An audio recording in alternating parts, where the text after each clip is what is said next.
Robert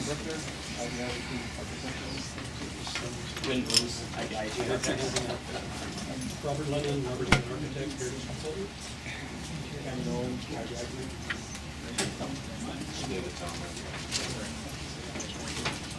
We have a very big group here today.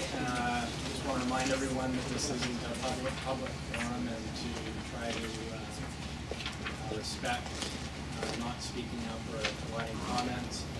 And related to that, the panel gives impartial and professional advice to the Director of Planning, Development Permit Board, and City Council on any proposal or policy affecting the community's physical environment. In particular, the panel offers advice on significant development permit applications which are to be reviewed by the Development Permit Board and Planning, as well as comprehensive rezoning applications and other projects of public interest.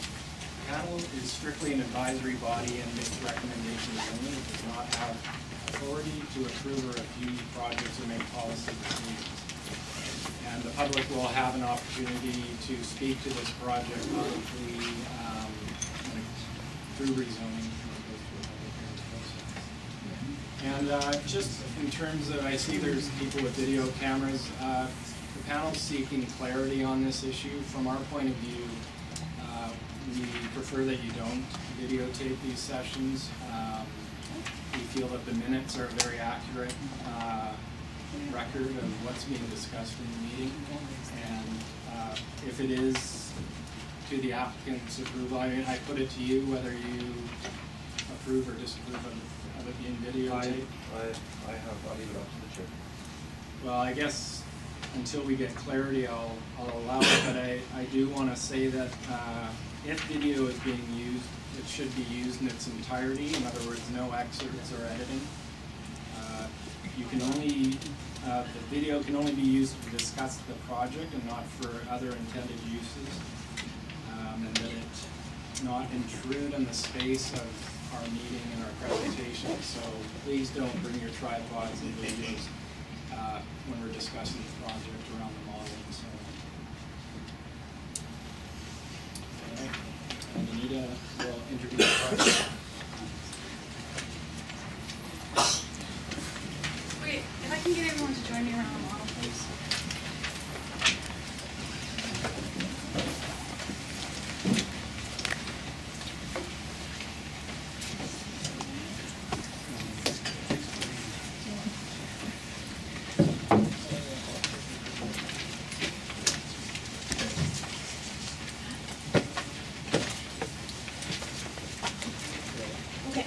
So the panel previously saw this rezoning application back on September 21st. At that time, the panel did not support the proposal.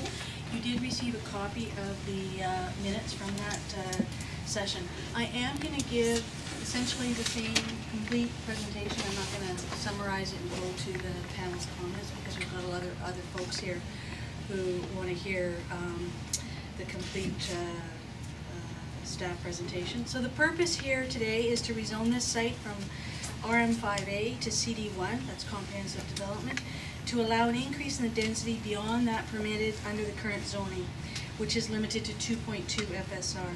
The existing sites have an FSR of 3.42. Under this proposal, this FSR is proposed to increase in density to 4.33.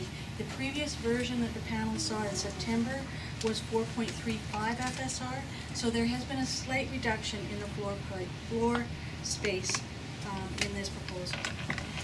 The policy context by which we can consider this rezoning is under the citywide STIR initiative, that is to increase the amount of rental stock within the city. I would also note that there is existing rental on the site in the 4 towers. Will be retained. There is also another green rezoning policy where a minimum of leasehold or equivalent is required. Registration with CAGBC is now a requirement. The applicant has indicated that they can achieve the 60 minimum points for gold. So the rezoning proposal consists of 2 sites. There's parcel A, which is the larger site between Beach Avenue, Cardero, and Bidwell Street, and parcel B, which is a mid-block site along Harwood across from parcel A. As I mentioned, both sites are currently zoned RM5A. The intent of the base zoning and the associated guidelines is to permit a variety of residential developments with emphasis placed on achieving that development, to be compatible with the neighborhood with respect to streetscape character, open spaces, view retention, sunlight access, and privacy. The proposal is to vary from the provisions of the base zoning by increasing the FSR, administered, as I mentioned, through the CD1 rezoning. The urban design intent of the base zoning is still applicable. The surrounding context for the sites includes Beach Avenue, an English Bay, Alexandra Park to the north. There are several low-rise buildings along the Harwood frontage, a building known as Diane Court at the corner of Harwood and Cardero is 8 stories, and filling out the intersection are several other 3- and 4-story buildings. Other higher buildings in the area include a 13-story mid-block building and a 22-story building at the corner of Burnaby and Cardero.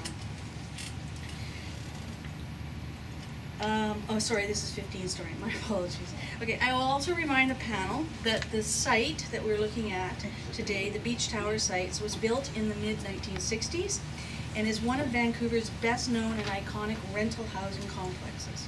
The existing complex has 607 rental units in the 4 towers on the 2 sites. The existing towers range in height between 19 to 21 floors.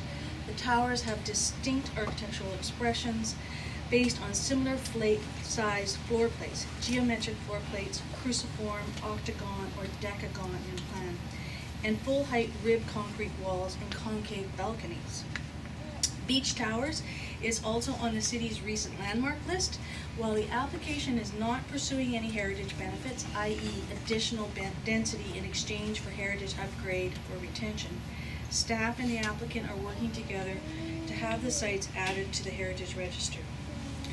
The panel did not support the proposal the last time, raising a number of issues primarily focused around the massing, the length of the Beach Street frontage, and the proximity to the 2 towers. I've actually got here the previous site plan, just so you can see as a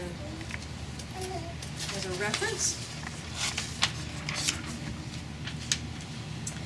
One of the panel suggested that perhaps one way of addressing this was to consider inserting a break in this particular length. The panel also thought that there needed to be more design development for a more significant separation between Tower A and Building B, and design development to Building B in itself to improve its expression, height, and location, and design development to the landscaping to keep a more park-like expression. And on parcel B, the panel asked for further design development for the townhouses along Harwood Street. However, the panel did generally support the amount of density being proposed if the proposal could address these concerns. So the specific changes that the panel that have been done since the panel saw it the last time, as I mentioned, there is a reduction, sorry, I'm not quite done yet, Vanna. Reduction of 2,000 square feet in the FSR. On parcel A, this parcel here, building A, the 4-story building fronting onto Beach, there's been no change in the height, it's still 4 stories, but there has been changes to the footprint. There has been an increase in the separation of the massing addition on the podium from the existing towers. From Tower A, previously, this separation was about 30 feet. That has increased to about 44. The Tower B, this previously was about 24 feet, and this has increased to about 36 feet, resulting in an overall decrease in the length of the upper massing from just over 150 feet to 126 feet. Building B, the 9-story building on Cardero, has a proposed height of 102 feet. That has not generally changed from the previous proposal. The guidelines call actually for a setback of 79 feet for those buildings greater than 60 feet and less than 110 feet, of which this building is, in height from other buildings that are also greater than 60 feet and less than 110 feet in height.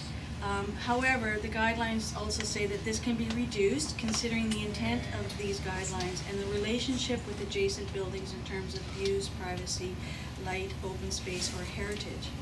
In response to the panel's concern with the proximity of Building B with Tower A, the applicant has increased separation. Previously it was 25 feet in this location.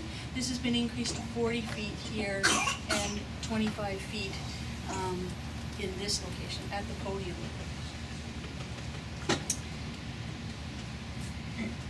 There has also been a slight change in the building footprint. As you can see here, it had a bit of a bump out here, and that has been simplified here on this facade. That bump out. The setback between, the separation between this building and this building is at 72 feet.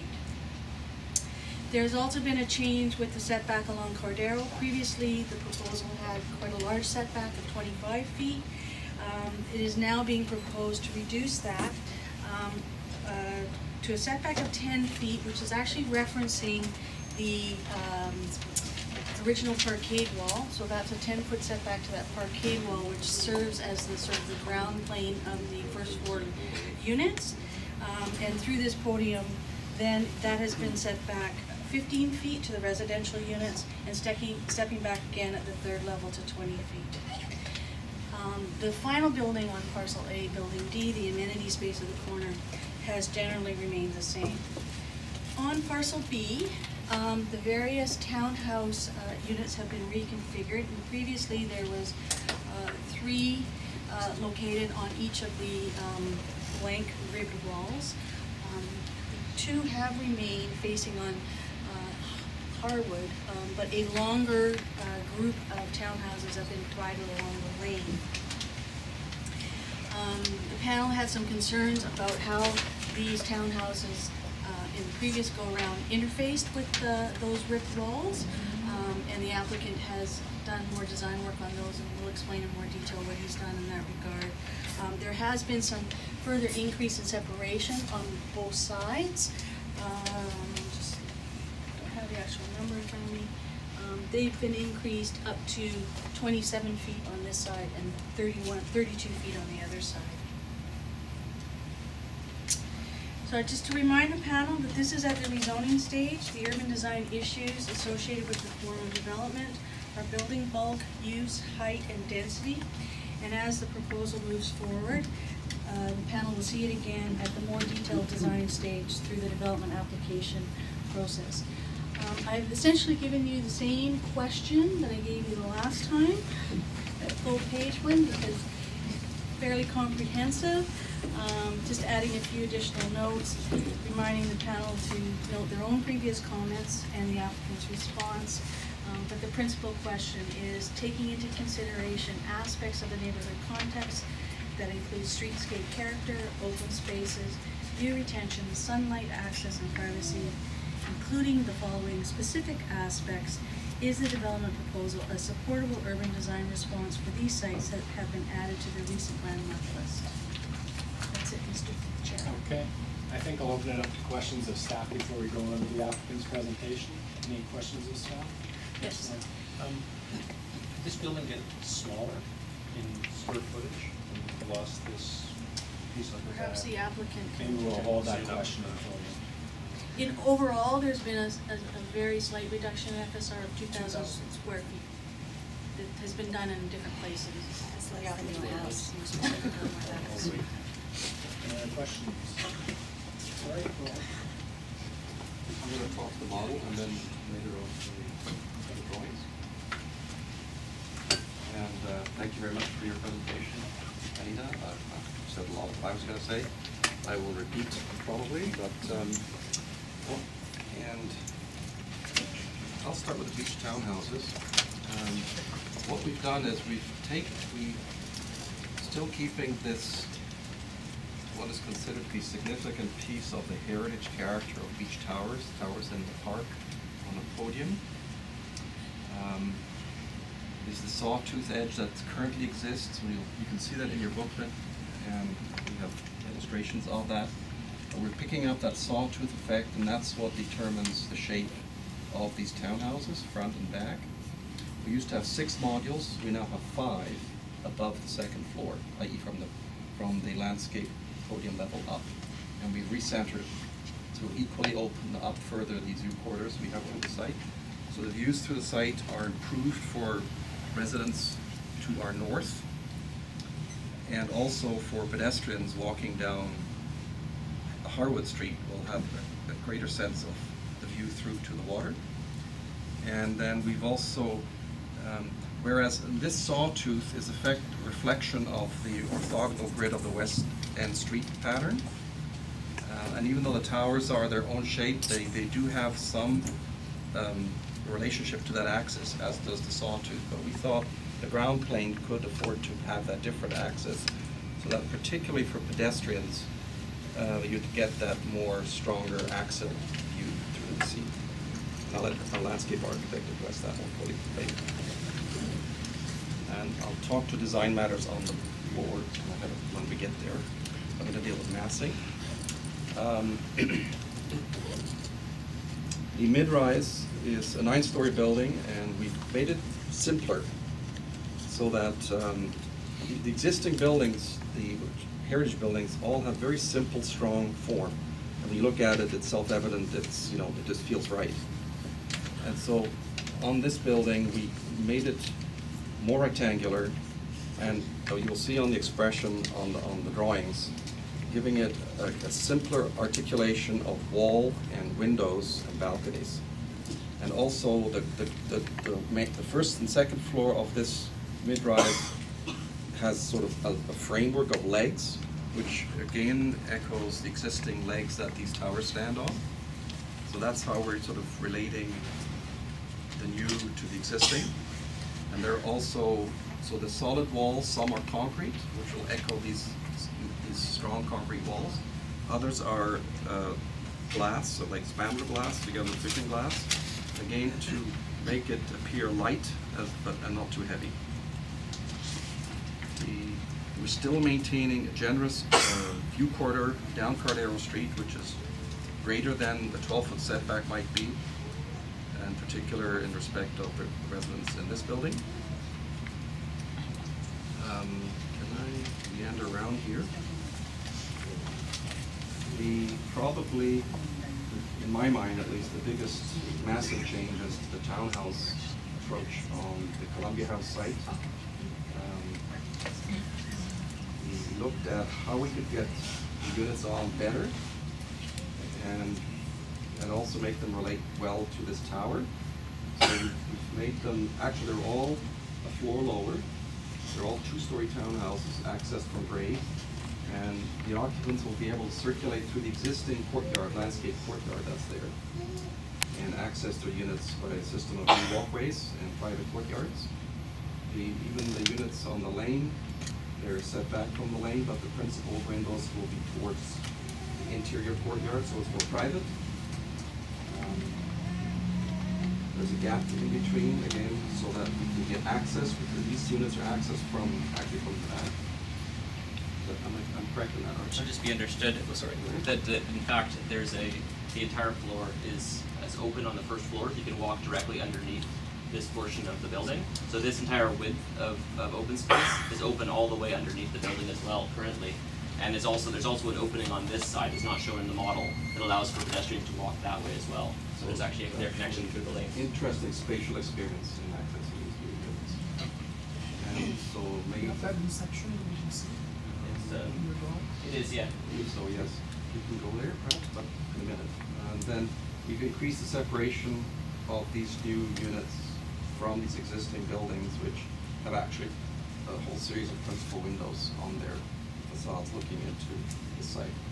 So in fact, these buildings are positioned to create the required daylight angle for all the windows in the existing buildings. Not that we have any windows here. So maybe the boards.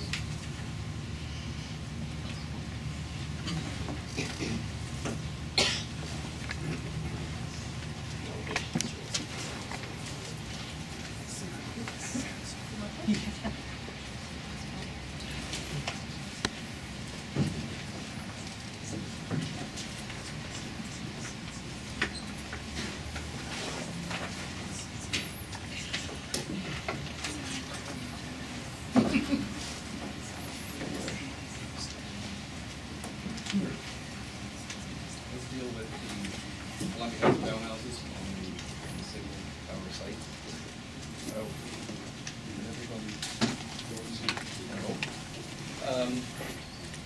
this existing ramp down to the parkade, we're introducing a new ramp on the other side to gain access to the upper level. And the parkade that's there now is now covered up with a new townhouse. Same on the other side. And we're having a gap between the new and the existing. And then we think that this could be a concrete frame, which sort of separates off the new from the existing with a glass infill, and then again a concrete wall here, which will pick up the character of the tower. There's a slight overhang at the entrance to these townhouses. And we imagine that the railings and perhaps even the frames could echo the gold anodizing that's on the existing heritage buildings. And on the board is also what was there before. On the elevations over here, Martin, you can see the underside. So these are this is the lane, hang on, this is the lane elevation of those townhouses, and this is the entries. So there's private access using the lane. It's going to help provide some more eyes on the lane as opposed to eyes on the street, which is probably a good thing about the lane. These are the opposite side facing the interior courtyard. That's the gap. Here we have the elevations of the mid-rise, and I mentioned before we have these legs that will form the base or podium of the tower, and then we're setting back the top floor, which is also reflective of the massing of the Diane Court across the street. The height of this building matches the height of Diane Court across the street. And then we have these solid metal or glass wall pieces, which sort of provide a pretty simple composition of the elevation. In a similar way, it's simple in the same way that the existing towers are very simple. And that base expression carries around to the west side of the tower and also on the Cardero side, the water side. Switch townhouses introduced a strong horizontal is currently a strong existing concrete band. I think it's a precast stucco stone expression, and we have that as well here and here, and I think also on the side elevation of the You can speak to the section over on this side. where? On the right hand There, side. yeah.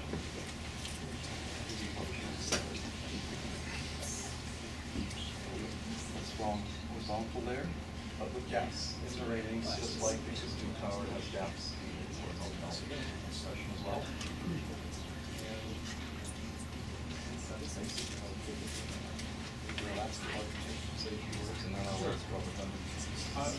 I'll speak to the landscape site plan.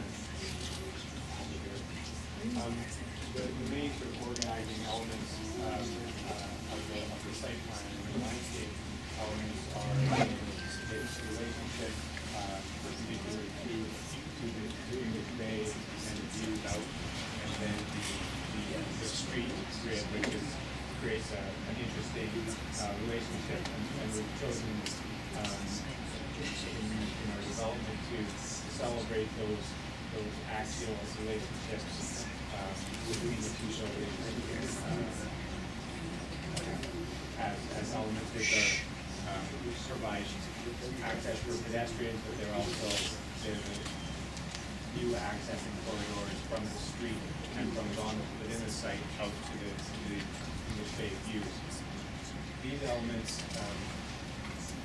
come off the street with particular entry ports which maintains the existing relationship of the automobile to the front door of the building, so you can arrive and be dropped off and picked up at the front door of the existing buildings and also the proposed buildings.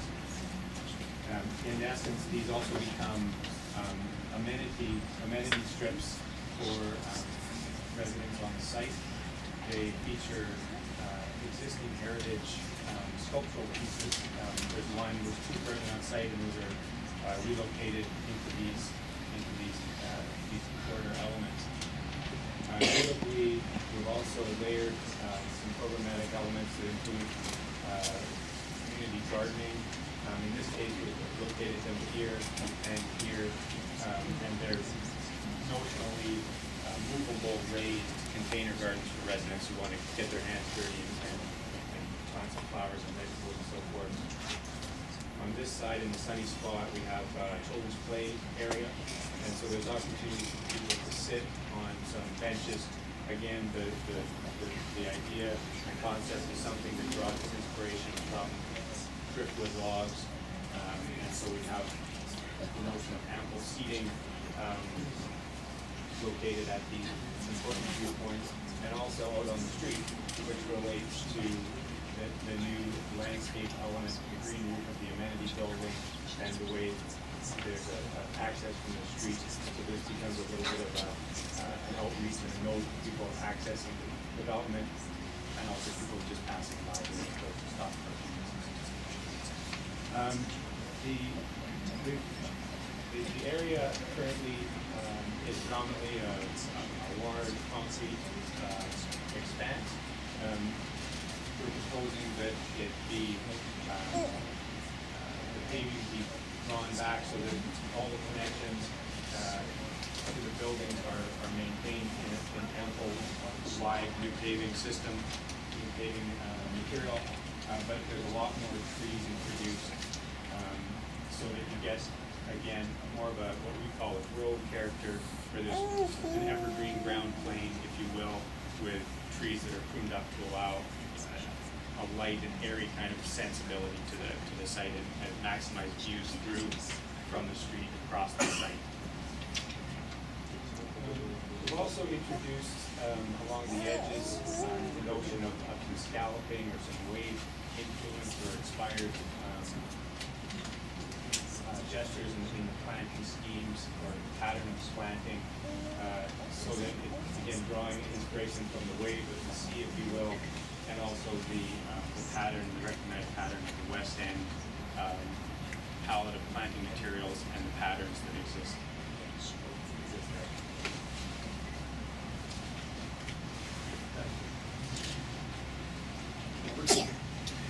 Just comment, Anita mentioned about the heritage status of the site. It's not on the heritage list at the moment, heritage register, but it was identified as a recent landmark when the study was done in the early 90s. So it's considered to be important, representing the development of development site in the West End, being an unusual example of several point towers on the site, and comprehensive design by CT. The idea that the towers in the plaza, and there's two levels of the plaza where some of the character defining elements that were described in the statement of significance, the relationship of the towers to each other, things between, etc., were some of the characteristic features that typically for a heritage project to be reviewed would be respected in the course of development of a project on the site, which I think to a great degree has been done for this proposal. It has been to the Heritage Commission twice. It was in the Heritage Commission in June. It was didn't get support, and there were a number of requests made, including revision to the state significance, which has been done. It was at the Heritage Commission on Monday of this week. We did get support with some two comments with respect to the detailing and the scale along Beach Avenue, and with respect to the appropriateness of the use of the scallop element on the mid-rise tower. Certainly, if there's any questions about the heritage value, one point that came up, and there's been some discussion, one of the things the Heritage Commission wanted to know is the current configuration, the original configuration as was designed, and what I've done is determine that it is, in fact, the site plan right now, which has, the current condition has surface parking, diagonal parking in the corner of Cardero and Harwood, is in fact original to the design. There was no park there originally or even planned. So the idea that historically in the 1960s, the idea is you could drive right up to the lobby of your apartment building and look in. The idea of the integration of the automobile and the buildings as part of this idea of modern living. So that automobile and the relationship, which is having it here as part of the historic pattern. And the two sculptures that Cameron mentioned, Lionel Thomas fountains, which will be relocated at City of Vancouver. That's where currently using the sign. Thank you very much. That's it. One more. Sure.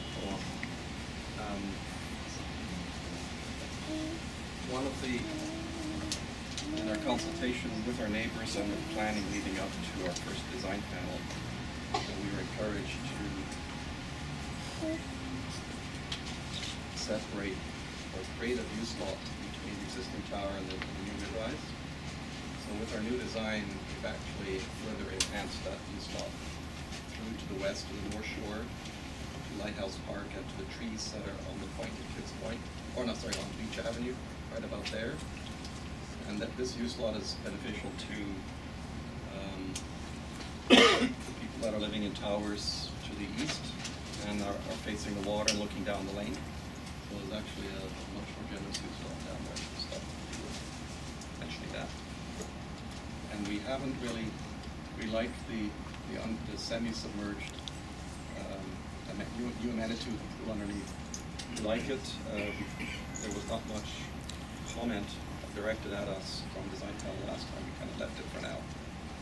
And we'd like to know that. Okay, thank you very much. We'll now open it up to questions. Yeah, go ahead. So I apologize, I wasn't here for the last time, but since Robert Levin's here, I wouldn't mind hearing him talk about the original ideas of the towers in the park, how it as a heritage prototype, you know, versus, well, just explain what, there's no plan here to show the original ground plane. Yeah, So I was looking for that. In fact, in the, I'm not sure in your rezoning package, there's an aerial photograph, and this was part of the heritage submission. I'm not sure if it conflicted there. I'm sure we have this context perspective. Okay, I think that was in the first submission, Yeah. including the second No, it's UDP. The idea of towers in a park is really towers surrounded by the park, because it's towers in a podium. It's the historic design intent. And there's two-level podium, which has parking below, and then space below on the lower level. And paved surfaces around the lobbies emerge out of paved parking areas and drive access. And that's original. Okay. Then maybe the architecture team could explain how the new traffic works for the whole site. You know, are the access points the same as before, or is that changed? The garage entrances, you know, how does the pedestrian feel? On Beach Avenue, I think on your original elevation shows driveways going in. I think the new one doesn't have it in. So I'd just like to understand. This existing entrance, there's actually two entries here. We're retaining one of them. We're creating a new internal ramp down to the lowest level. And there's another existing entrance here. Retaining There's that. no entrance off of Beach Avenue. Never. There never was, and there won't be. Because I thought I saw Yeah. some perspective that shows a garage entrance.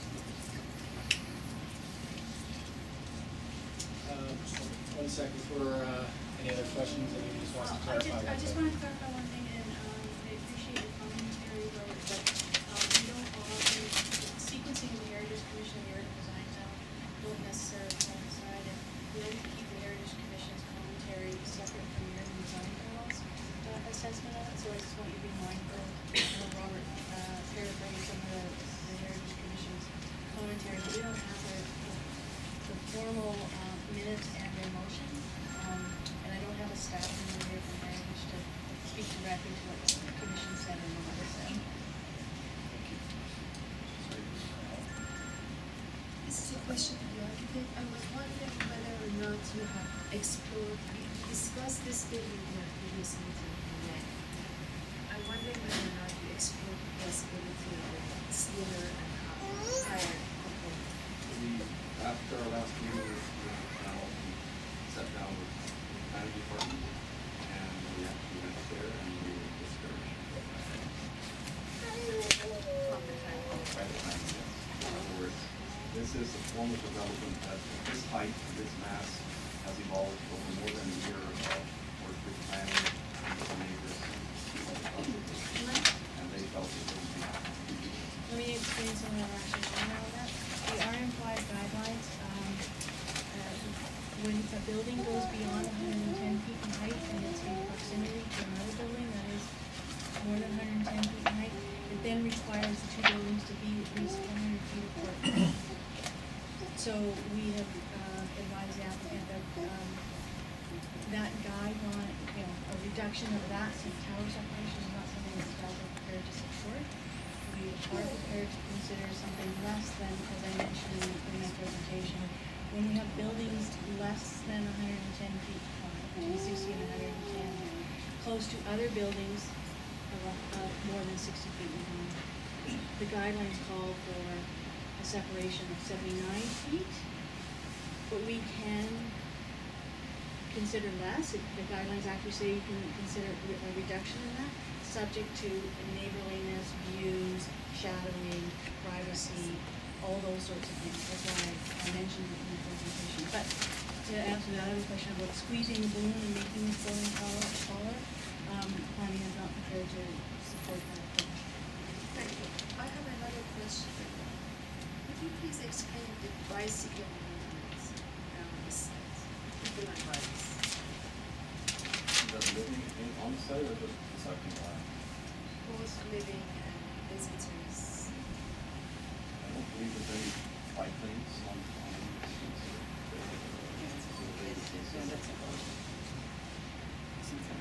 are, we are proposing to provide additional bike walkers inside. Bring up the number, there are some bike walkers in there today. But we're trying to increase that. And of course, And they will be, most likely to provide a replicable access around this ramp.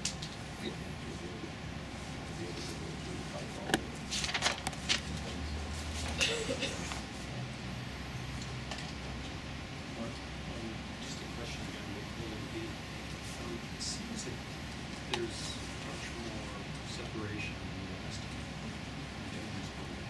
Is that because it's moved forward and there's the west? Do you want previous site plan? We want to pull it away and get this way there.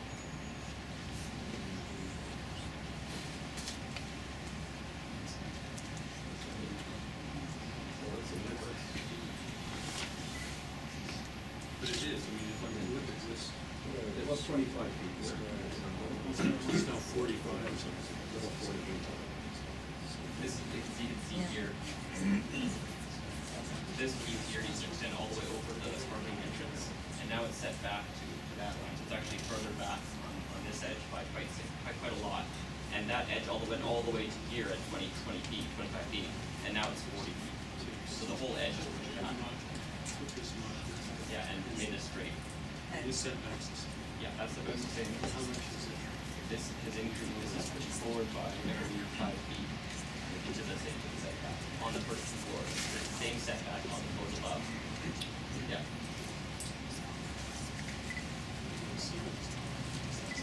Exactly. This is first setback, that's existing parking, voluntary building lines, with concrete or then there's a bike, kind of what we can, bike there. Jim? Thank you. This question to Anita. Previously, 2 years ago, we used to require running streetscape to show how the context of this building fits the neighboring buildings. I can't find any in this presentation or in the book. They have to stop at the property line, it doesn't show. So is that no longer a requirement? Or maybe it's rezoning versus UDP, but for us to really appreciate how this building fits into the neighborhood, it would be nice if we could actually have the running streetscape that included the other buildings. Unfortunately, they did have some in the previous package. They're responding to the panel's Right. previous comments, so, Yeah, it would be nice if we actually can experience, the whole width of the Beach Avenue, how it comes out to your tower, how your mid-rise building can relate to your mid-rise building across the street and further up, so that we get a sense of the neighborhood scope. Saying with Harwood going east-west, that we could, and it'll help us more than just the model. The drawing would show the textures of the building, the But anyway, I'm just curious whether that's no longer. Well, we Maybe have. a Well, good it thing. was, I mean- like I said, they had it in the previous one, they moved on to the actual issues that the panel had raised. I mean, there's a partial. Yeah, I know, there's- but there's- that's, sorry, so that's why I apologize, I wasn't here the first time. It may be a good thing to include it next time, so. Any other questions? Yeah. Just a landscaping question, I guess is it Bidwell Street there that this new 10-story or so building, no, the other, the next. This one, Cardero? Yeah, where the heritage parking structure is. On the previous scheme, it seemed like you had bermed up to it, similar to the berm by the amenity thing, and now it seems like you're exposing more. Is that? Yeah, we were keeping the wall in place now. Before we were hiding it in essence. There was no requirement to save the wall, but we thought that it was a feature that you see around the site on both sides of the property along this edge as well. And so we wanted to celebrate that and in a sense create a different condition where we have in the section a flat element of wall, so there's landscape at the base of the wall, and then a little 5-foot patio ledge along the townhouses here. So we wanted to create that condition of a step. Is it like architectural concrete? More in keeping with the existing situation. It's existing corrugated, Oh, so it's rough. That's right. And I mean, the main reason as well is that in the old scheme, the mid-rise building was the same dimension as that parking podium, and it went directly from that box down a sloping landscape to the ground, to the property line. Whereas in the new version, because it's set back by a certain amount on all sides, it became more clear to have a box podium and then a box building.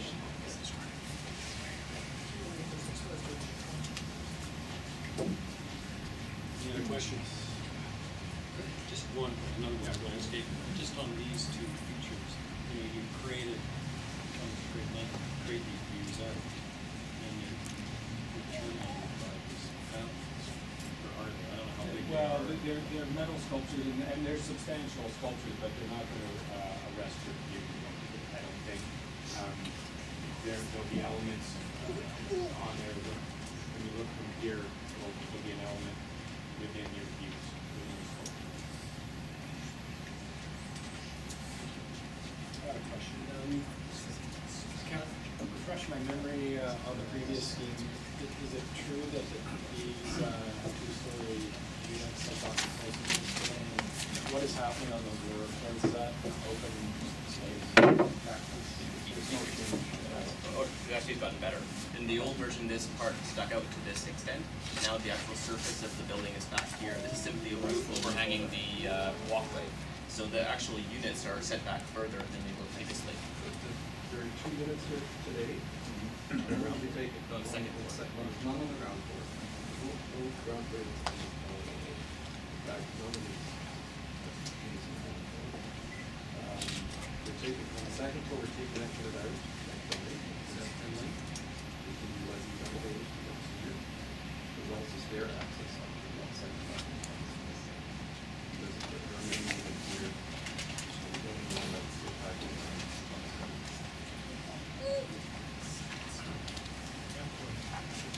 Just a question about the townhouses along the lane.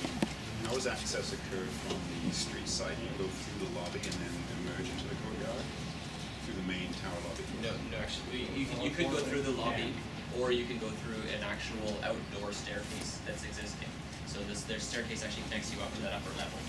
Which, sorry, where is that on the edge of the site? Here, you can see it. So this is the actual interior lobby, Yeah. and from that you can go up a stair, a 4-stair up one floor to get out. But typically people would walk up this exterior stair that takes you up directly to the outside. This portion is completely open to the outside still. Any other last questions?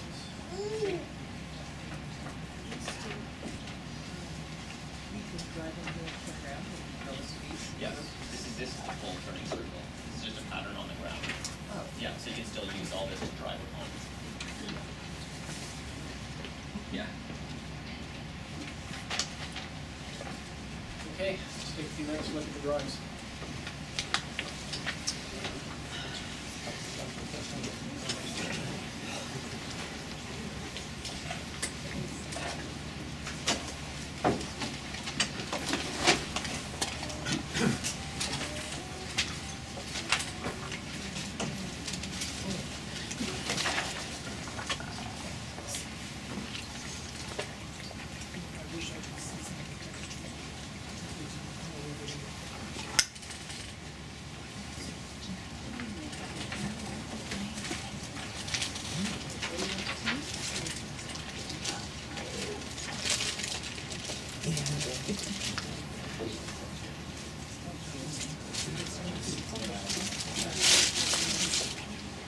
Okay,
we're going to get going here. Before we get started, just want to remind everyone, even though we have more architectural detail at this second presentation, this still is a rezoning.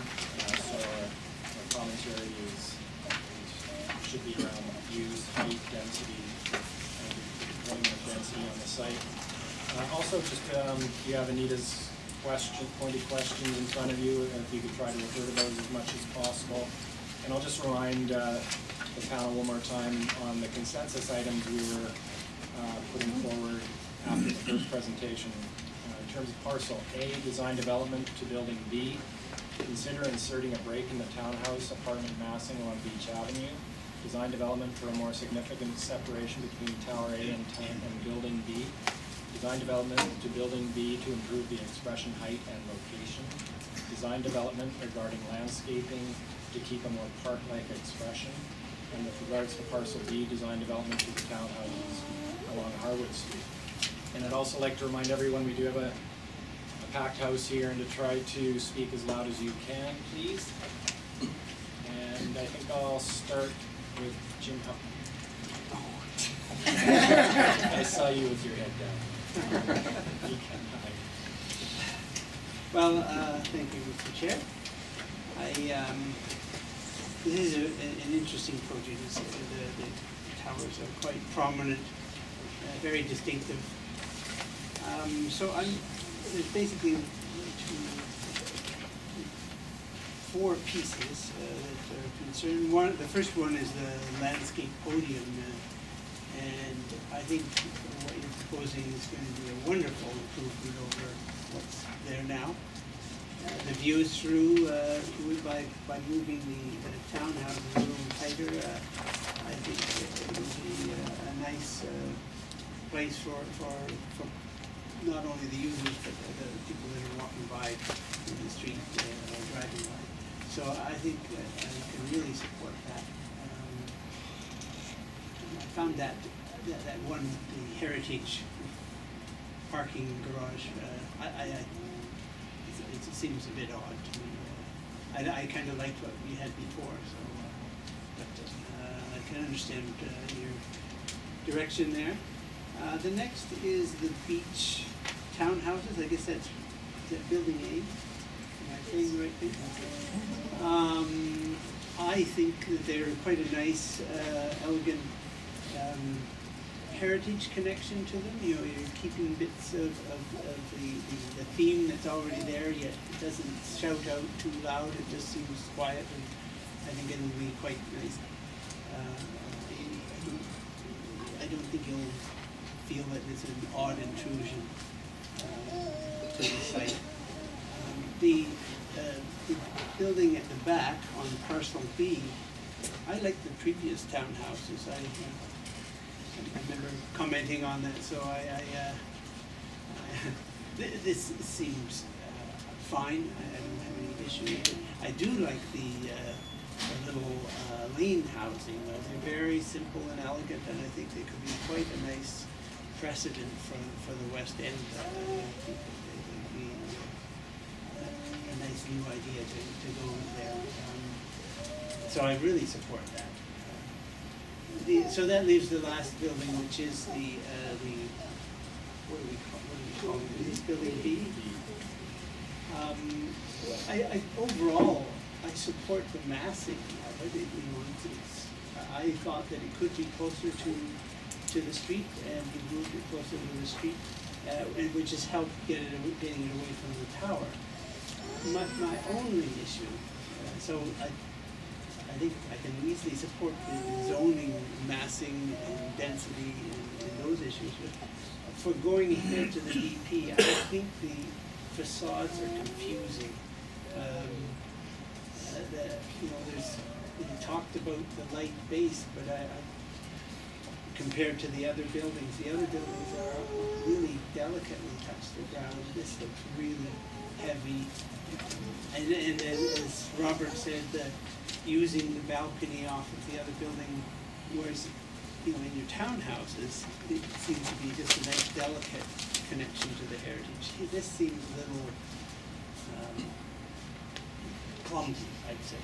So I just find that the building is heavy and doesn't connect with the other buildings. The other buildings are simple, very strong idea. This seems to have lots of things going on, and we should calm down and just make this one as good as the other buildings. That's what I think. Okay, Mr. Chair. Well, I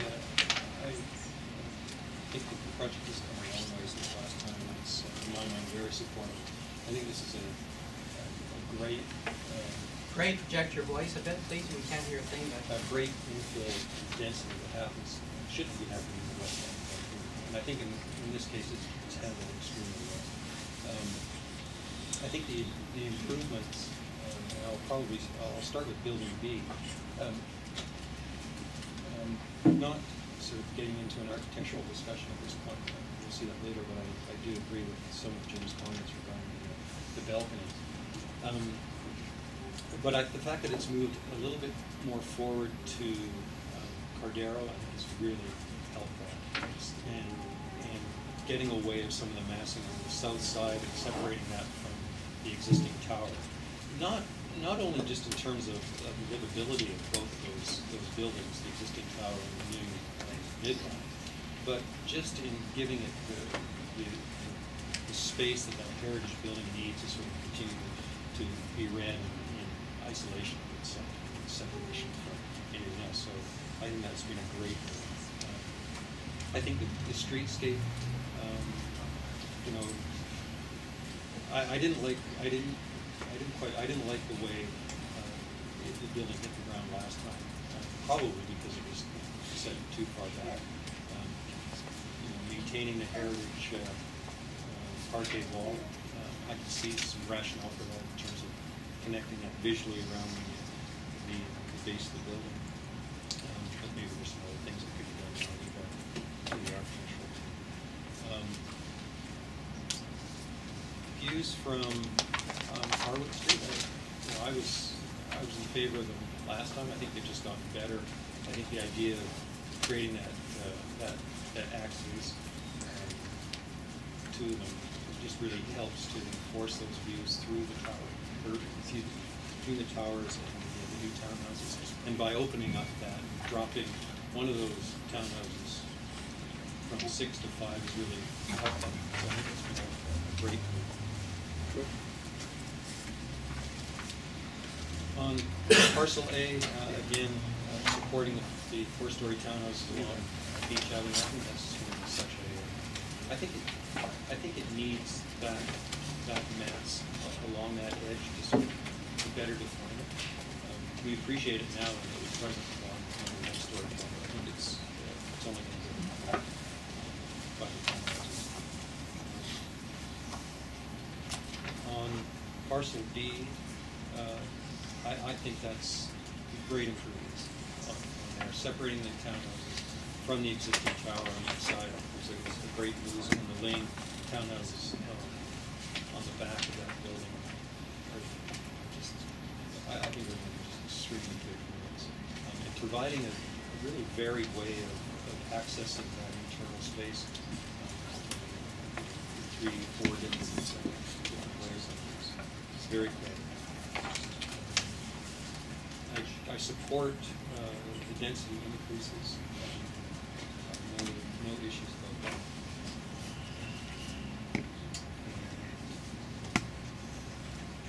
With that, those are my comments. Thanks very much. Mr. Chair.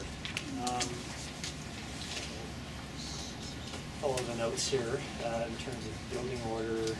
Parcel A, townhouses along Beach Avenue. I think certainly deleting one module has helped open up the space and allow the towers to breathe a little better. And so I do support that move. I think it's heading in the right direction. Just to reiterate the comments I made last time, with these townhouses, I think the landscape treatment, the architectural treatment needs to be of extremely high quality.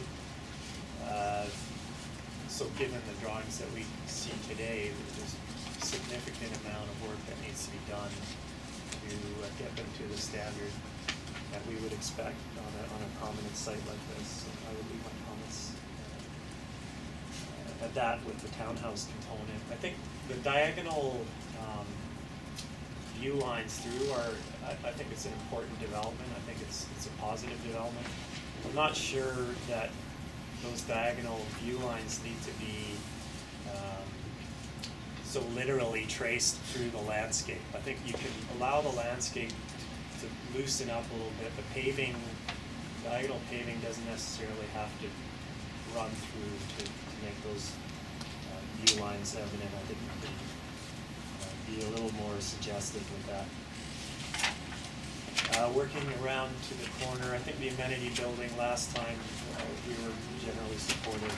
I think with some design development, it's a little bit of an odd shape now, but I think with some design development it could be a really interesting component of the site. And you know, it could be a real jewel, so I think some special attention needs to be paid to how that piece comes together at the next stage. The big concern we had with building B coming around the corner, I think the move to preserve the parkade wall, I'm struggling with. I don't think it's the right move. I think it needs to, if you're building a new building, let's just make it a new building and not try to preserve that wall. There wasn't really anything particularly special about that. I do recall some comments that we made last time about building B and its expression of its massing, and I think the comments went something like, you know, these towers, they're not orthogonal towers, they break away from the grid. There's sort of unique edges to them, and the building B can be more like a part of the family rather than sort of taking a very literal approach to the street grid. And I think there's been some attempt to model the edges with the balconies. I see the curves coming in that weren't there before, but I just think it's too weak. There needs to be a sort of a serious attempt at modeling that building and making it unique, and maybe in the process opening up some more views, diagonal views across the site through the corners. So, I'll leave that. Those are my comments for building B. I think parcel B is the one really where I had was struggling with the most last time, and I see really there hasn't been a whole lot of change, and I think it's, the lane units I actually support. I think they can be very successful. I just think that if we're gonna be serious about these towers being point towers in the park, we cannot attach a two-story townhouse to an existing heritage form and call it a palladium tower. These towers were never designed to have buildings attached to them. You've done a great job of pulling the buildings away on the site to the south. I just can't support attaching these townhouses to that existing tower. I just find it very awkward, and for the sake of 3 townhouses, to remove them will just really open up that piece of land and allow that tower to sit the way it was intended to sit on that piece of property. So I think I'll leave my comments at that. I still support the approach towards the density. I think we've supported that the first time around. It's just really how that density gets expressed on the site, which is where the concerns come from. Those are my comments. Thanks very much. Rob. Thank you, Mr. Chair. But I think the project is generally supportable. In my opinion, the additions don't impact negatively on the original concept. I think the small increase in density is acceptable. Beach townhouses, I think dropping from 6 to 5 and opening up the 2 open spaces has really improved the project a lot. Sightlines are greatly improved and those spaces are a lot more usable. So to my mind, the horizontal band that was the podium parking lot was never a very successful component of the original concept. And I think the townhouses, to my mind, are actually a big improvement on that earlier notion. I don't really have much to add on the mid-rises. I think the setbacks are greatly improved, and the ability of the corner units are much improved, and I think shifting the building eastward a little bit has helped quite a bit. I would concur with some of the others that, the expression still needs a bit of work. And the way the landscape meets the existing wall needs to be revisited as well. I think Arne expressed that quite well. The parcel B townhouses, in general, I agree the lane infills are really quite nice. I think you do have a difficult challenge attaching these townhouses to the point tower. It is rezoning, and it is simply 3 units. So I think, at the DP stage, we'd be looking for either some significant improvements or rethinking of those 3 townhouses. The landscape I'm generally in support of. I like the strong diagonals. The question of sculpture on axes is an interesting one. Is that filling up that beautiful view that you're creating? So I think a bit of reconsideration of that would make some sense. I applaud the additional green to these spaces.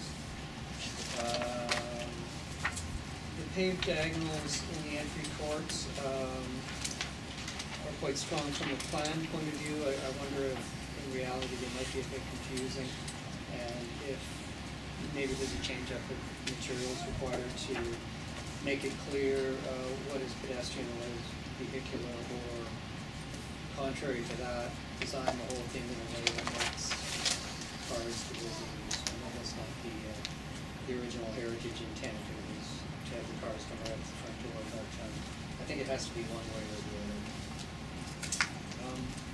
That's my comments. Thank you.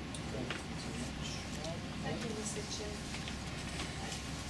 This is an important site, and I really appreciate all the significant improvements that the architect and the landscape architect have done since we last saw the project.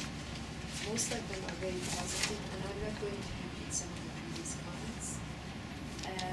With respect to the Building A and townhouses, its mass reduction on each side and increase of distances between Tower B, A, and A are very positive. I think this building can be higher. I don't understand why it needs to be 4 levels. It can be at least 1 story higher, and it's not going to have a big impact on the site. These are kind of waterfronts. It's a waterfront project building, and 1 more story would be fine for this building. And actually, in terms of proportion, it would be a better proportion in my mind. With respect to Building B, I don't think Building B, I have a different opinion on Building B, Nancy. I don't think Building B should have any similarity to landmark towers. The scallop elements that you have introduced on Building B may not be appropriate. I'm suggesting that you keep the new 9-story Building B original and the building of today, and depart from any borrowed elements from the landmark buildings. In spite of this, I think Building B elevations will need some design development with respect to the proportion of glazing and solid and the base and the top and window proportions. With respect to site B, I agree with the previous comments. I really like the lane housing that you have proposed. I also think that the lane housing could be higher. And I really think if we want to keep this landmark site and respect its heritage and its past, the 2 floors of townhouses on each side needs to be eliminated. But we use the massing somewhere else. Whether it's on Building A or the lane housing, I really think this idea, this Le Corbusier concept of a tower in a big park should be maintained on Columbus Tower. My last 2 comments for design groups consideration would be, you need to give a very serious consideration of bike circulation on this site, both for residents biking in these buildings and bikers coming to this site from the surrounding neighborhoods. So at this moment, sharing a parking ramp with bikers, to me, is not acceptable. And we are moving towards a more bike-friendly neighborhood. So I really think we need to go back and really consider very seriously the bike circulation. I really like Building B, and again, with some design development, it's going to be a very beautiful corner. And it's so public, and it's going to be, again, a significant improvement at the Cardero and Beach Avenue intersection. My last minor comment is with respect to and I mentioned this also in our last meeting, last comment. I wouldn't want to be in the circulation area at Building, I think it's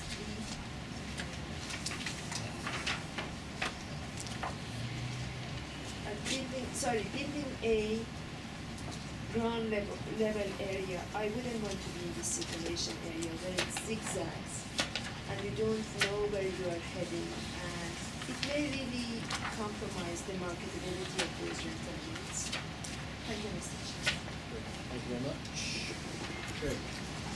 Thank you. As mentioned previously, I have lived in Beach Tower, so I've been interested to see this project come through and the initiatives to try to look at creative ways of including additional residents on the site. And my principal interest last time was in concerning building A was basically the extent of it and a feeling like maybe that there's a loss of the sense of towers in the park because of when you look through the site, whether you can actually see through to the water effectively as you can now. And I think by reducing the number of those townhouses, I think you've gone a long way towards accomplishing that effect. So I think you will experience the view through the site as you've configured it. You know, I wondered at the time whether those townhouses just simply sit behind the central tower there and not actually protrude beyond to the west. I think, however, you will accomplish the views with the configuration that you have. And if I look from the Beach Avenue side also, I think the 4-story scale is probably a good one. And so I think the notion of shaving more often, maybe stacking a 5th level, anyway, that's not what's proposed, but I think maybe the 4-story scale will work, and I think it will improve the beach elevation a great deal compared to what there is now, which is very unattractive. Moving on to building B on the A site, I think the move to increase the separation from the tower that it was in close proximity to has helped a great deal. The building remains rather fat and stolid. It's almost like I wonder whether some massing device could be found at a design development stage to lean it up, because most of the block buildings in the neighborhood don't have that kind of proportion. It's more like a proportion that you might find in a larger building or taller building, perhaps. You know, if you look one across Harwood, this building there is much leaner looking. It's not to say there necessarily needs to be any less area in it, but it's just the character development, and I recognize we're in the rezoning stage here. In that way, I think the building could indeed separate itself from the vocabulary of tower and maybe not try to engage in the vocabulary of the tower, so it's very distinctive. I think that may be stronger if it reads actually as a separate element on the site. It has its own integrity. With respect to that wall, it probably is rather high, the landscape wall, so-called, on that edge on Cardero. And I think mounding, there was some mounding before that wouldn't do harm. You could even have some of it perhaps emerge, so you could still see that little bit of a tracery of the wall without it going to, like, 8 or 9 feet or something. I don't know if that's the actual scale of it. That would allow you to still keep the terraces there, but maybe vary a little bit of it. Building D, the amenity building, I think it remains a neat idea, and I think when you develop the architecture of it to a greater extent, I think there's lots of opportunity for that to be a really neat thing to see going along Beach Avenue, where the pool is presently buried with a kind of glowing pink light. You've shifted it to quite a prominent corner, and I think you'll get little glimpses of that, which will be very interesting for passers-by and nice. The geometry of the ground plane, I think I concur with one of the former comments that maybe it doesn't need to play out so literally the geometry marked into the paving. Maybe it's enough to have those openings, and indeed you will see through. Your eye will go right through that, but I find it's adding perhaps another geometry onto the site that already has a very strong one from Beach Avenue and from the West End grid as well. So I find that a little bit chaotic. Although the point that it's making concerning the views through, I think the ambition there is very good. For the parcel B now, I think the effort to actually attach these townhouses with this fairly large seam is an interesting one, and I think the direction he got with it, with creating that very large gap, I think it's 6 feet or something, there's a big shadow line. So I think in a way that works for me, notwithstanding the fact the tower was always freestanding, etc. I think it's a considered integration there. And the townhouses along the lane, I think, will really make a big improvement to the lane and make a nice little courtyard area as well. So I like the fact you've also separated them on the axis of the tower, so where you come through this way you can kind of come under the building will be quite neat from the lane. So I think that's the extent of my comments. Thank you. Thanks very much. Great. Alan. Thank you, Mr. Chairman. Well, I don't want to be too repetitive, so but I will say that I think it was a significant improvement from the last presentation. The buildings are still have a significant heritage status in building and art, but I still think it's quite compromised by the filling. But in that, I think reducing on Beach Avenue, reducing the number of units along there, the height slightly, and opening it up has made a significant difference to that.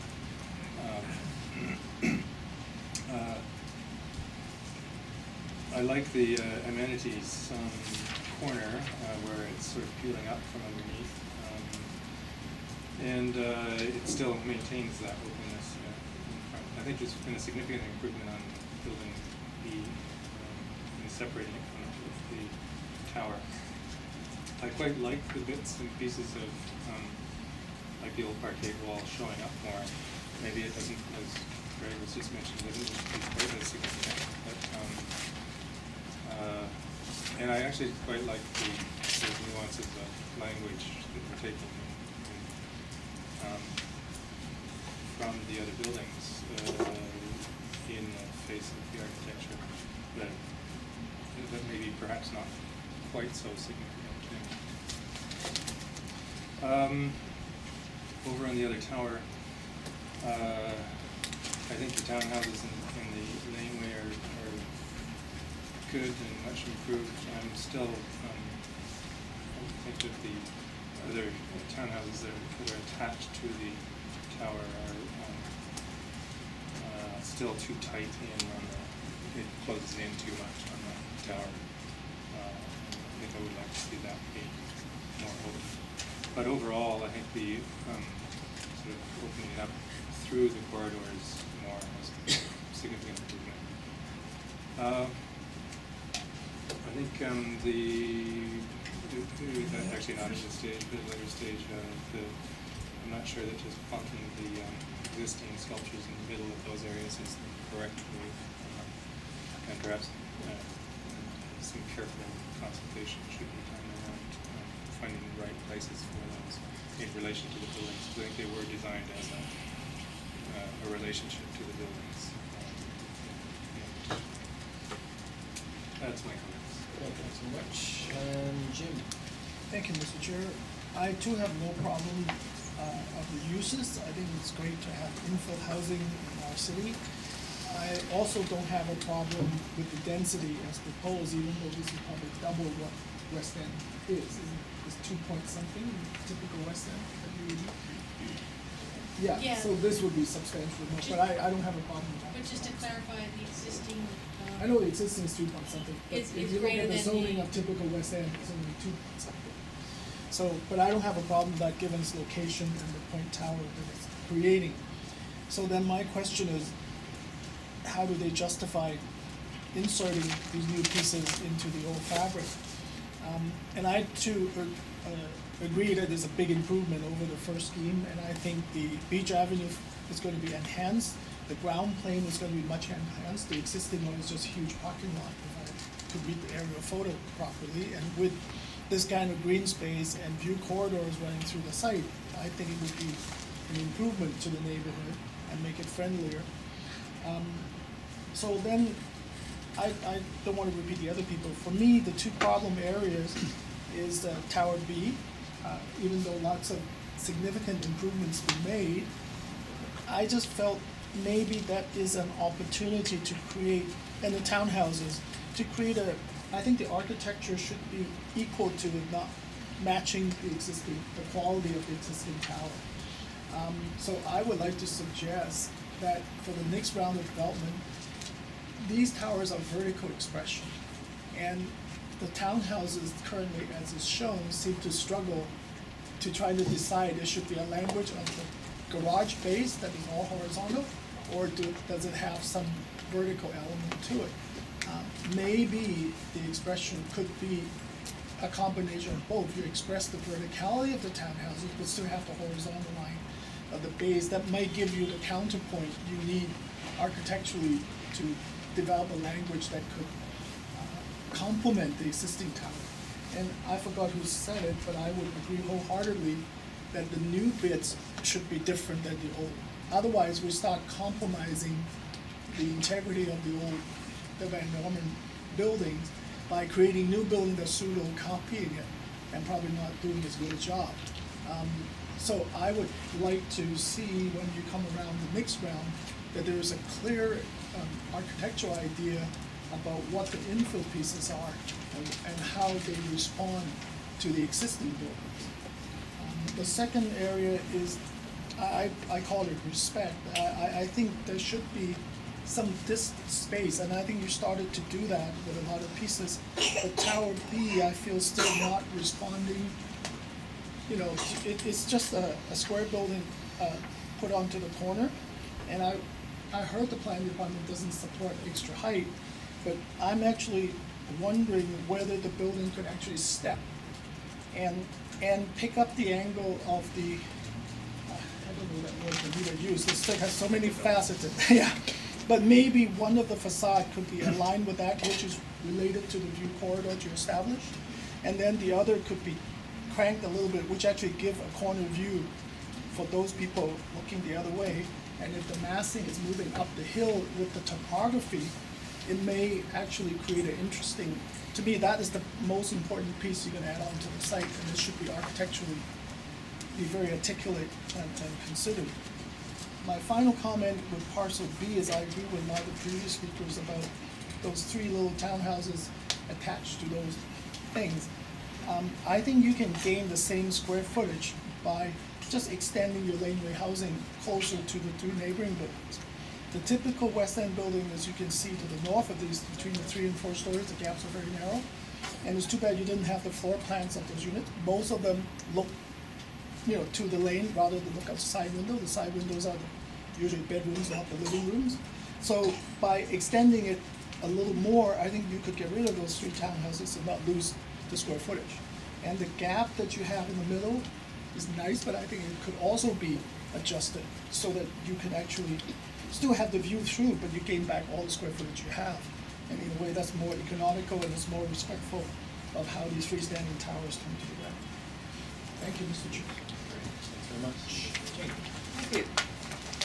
I agree with a great deal that's been said. The use is fine, the density, which has gone up marginally, seems fine, and the whole ground plane, which is what I really focused on the last time, is dramatically improved. Having said that, I have a few comments. Starting with building B, I agree with the people who said that it should make a statement of its own, and it's borrowed curving balcony and some confusion about how the facade works on the Cardero side of the building. Feels to me like it's not quite there yet, and somehow the base of the building and the facades are as 3 in the one perspective I'm looking at there. It has 3 different ideas, and I think like everybody, I'm feeling like the building there is fine, the height is probably right, but it just doesn't express itself well enough yet.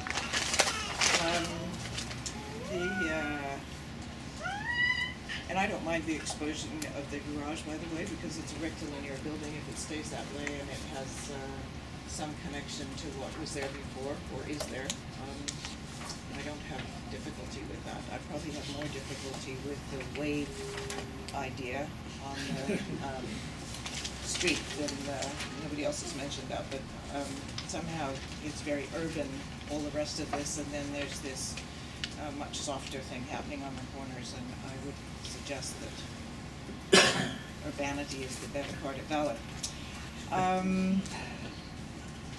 The Columbus building, I too worry about those 3 little townhouses. My thought was perhaps that they could be narrowed and another story and moved away, added and moved away from the tower some more. It's that. But Jim's idea, on the other hand, is a good one. That we take the density and put it all on the lane, and get the same thing. Something to give the tower more breathing room on its the side lights, as it were. The couple of comments about the ground plane. The two fountains in the middle of the walkways seems to me disturbing to the view corridor. There's also kind of waste of the placemaking possibilities of the fountains. They could be used as a centerpiece or something in the landscape, which would be a place to sit. They'll make presumably a little bit of tinkly sound, and maybe it'd be nice to be able to appreciate that, and the play of light and that kind of thing.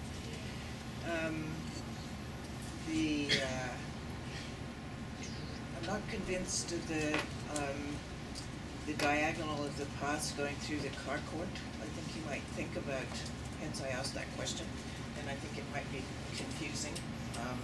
So it needs a sort of subtle indication that you actually can go in there and turn around. I'm not sure what that is. That's probably not a circle, but we're thinking about. The 5 townhouses instead of 6 is a huge improvement along Beach Avenue, and I like the notion that there'll now be steps down, so it's much more neighborly. It's like it's not towering up there above the street, and I like that aspect a lot. And the fact that you can get on and off those walkways down to Beach Avenue. So. And one last comment, I can never quite figure out why green roofs end up being some pattern, for lack of a better word, that it relates in no way to what's happening around it. I suggest that you think about picking up the geometry of the green or the landscape below in the green roofs, and then from above you have something that has layers of similar approach to what you're trying to do. So I will be supporting rezoning, and hopefully those comments and others. Thank you. Great. Thank you very much. I'll do my best to summarize here. Just in terms of consensus items, I think everyone felt that fairly considerable improvements have been made to the project in general. I think of all the moves, there was consensus that the Beach Avenue townhouses were greatly improved, and really no concerns around that one particular element. Everyone, I think, appreciated the new proposed laneway houses, or laneway townhouses in Parcel B. The improved porosity of the ground plane, particularly from Cardero through the site, is considerably improved with the loss of the 6th nodule. I think consensus that the geometry on the ground plane in terms of the landscaping, the diagonal is perhaps creating unnecessary complexity, perhaps the waves as well, that could be edited down and much simpler. I think, although this is rezoning, I think there was quite a bit of comments now that we're seeing more about architectural character that in general, things like the scallop balconies on building B are too literal, and that in particular building B should stand on its own in a very distinct way, which might be actually a more respectful way to the existing towers than getting into kind of a mimicry game. I think general consensus that to reconsider the placement of the public art or the existing fountains rather than on axes, as Jane said, using them as a form of placemaking somewhere on the ground plane. I would say general consensus that the 3 townhouses are going perhaps too far in compromising the integrity of the existing tower. All the other towers kind of float still within the ground plane, except for in that case. I think you've done a good job. They are attached, and you've done a good job to try and, with the shadow or the reveal, to try and be more respectful and work with that. But I think I would say the majority of the panel would like to see that density perhaps deployed elsewhere. And there's some very good suggestions on how that might happen. Just some other more minor suggestions, a closer look at how bike circulation takes place on the site, including getting to bike lockers and back up to the ground plan in the unit. Some people thought, you know, a lot of comments again about building B. It's proportions were considered too heavy, and there's probably not too much you can do with that balloon if you don't go any higher. But as you get into the design development of it and the articulation of it and how it meets the site, I think a lot of design development could happen there.